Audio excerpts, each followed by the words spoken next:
what you were already doing in R&B? Hindi ko siya na-feel na it's different kasi yung listening ko talaga, it really R&B. It's really what I listen to. Hindi lang ako masyadong nagkakaroon talaga ng opportunities to move more because most of the songs that I release are mostly mga love songs. Kasi mahilig tayo, mga Pinoy, gusto natin yung mga kilig-kilig, we love those love songs.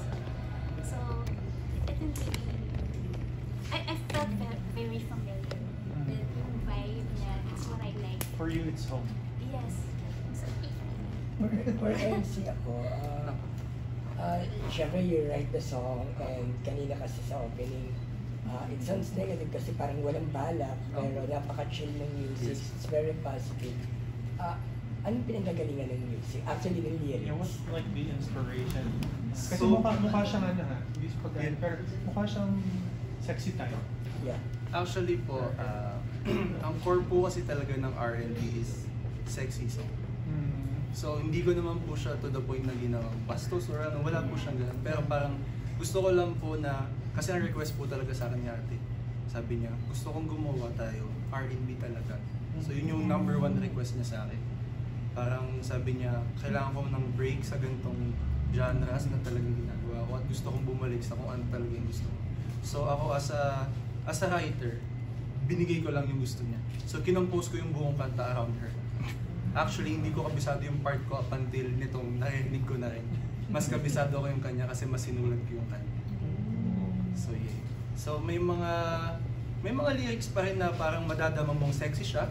Kasi couple, normal naman po sa couple na may sexy time. So, hindi naman po parang iniwasan ko po siyang maging bastos, iniwasan ko po siyang maging ganito, maging ganyan. Mas nag-focus lang po siguro ako sa musicality. it's very demure. Yeah, demure. Very mindful. Very cutesy pa rin. Yeah. Mas nag-focus po talaga ako sa musicality niya. Kung paano namin siya ibabanat. Hindi po, more on like, simple lyrics, pero yung style po talaga yung focus. Pero medyo different din to sa mga ginagawa mo na din. Kasi mostly like hip-hop, rap-ish yung music na ginagawa mo. Nahirapan ka ba? Because you're like delving into like a different kind of music. Before po kasi ako pumasok sa hip-hop, mas maka-Brian McKnight po ako.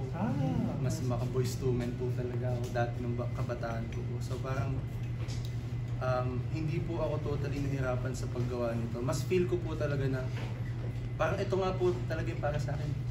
Kasi kung mapapansin niyo po lahat ng kanta ko dati, hindi ko po kayang kantahin ng ganito talaga. Hindi siya singable para sa akin. Lagi po kasi yung nakafocus sa musicality. So kung anong kakalabasan ng as a whole ng project. Hindi ko na po minsan naiisip kung paano ko siya kakantahin ng live, kung paano ko siya ipa-perform. Mas naisip ko po yung kiliti sa tenga. Pero dito po, nagawa ko po ng sabay. Kaya ko po siyang kantahin, kaya ko po siyang i-perform. Tapos, maganda po yung tunog sa tenga namin. Yeah. May mga naging pointers ba ang ate kaya mo? Pagdating dun sa mga lyrics na sinasend mo sa kanya, or naging open din ba siya in accepting dun sa nagawa mo yung mga lyrics? Actually po yun po yung na-expect ko nung unang sinend ko po sa kanya yung buong kanta na magbibigay po siya ng input or meron po siya magiging comments, baka po may iba-iba. Parang open po ako doon na niready ko na po yung sarili ko doon. At andun lang po ako sa tapat ng laptop, nag-aantay po ako ng feedback niya para maayos ko po agad. Ora-orada. Pero yun nga po, ang reply po niya sa akin is kailan tayo mag-record. So parang in-accept niya po as a whole yung kanta. Yeah, kasi before ako nag-ask, so when I ask him, collab tayo, when I asked him, I knew the kind of writer that he is. So I wanted to really give him the creative freedom and I wanted to respect that. Kasi alam ko what I'm getting into, alam ko yung music niya, and so I was also parang in my head talaga naka-mindset na ako, whatever kung gusto ko yung kanta yun eh, his vocal arrangement, do everything, I'll sing the song. If I like it, I like it. Hindi na, wala nang beating around the bush, wala nang ganon. Pero it's either I like it or not, and I like it. So sabi ko, tara, record tayo. Record. Biggest compliment din sa project na to. Kailan tayo mag-record? Inaasahan niyo ba na susunod to sa yapak ng sino na we were talking about it kanina, sabi ko, parang nagbukas tuloy si JR ng ng formula or way na yung JR and then Janela ba, sa how you form this name, and then now you and NC Einstein. Na-inspire ka ba doon kanina? Is that in your head when you were...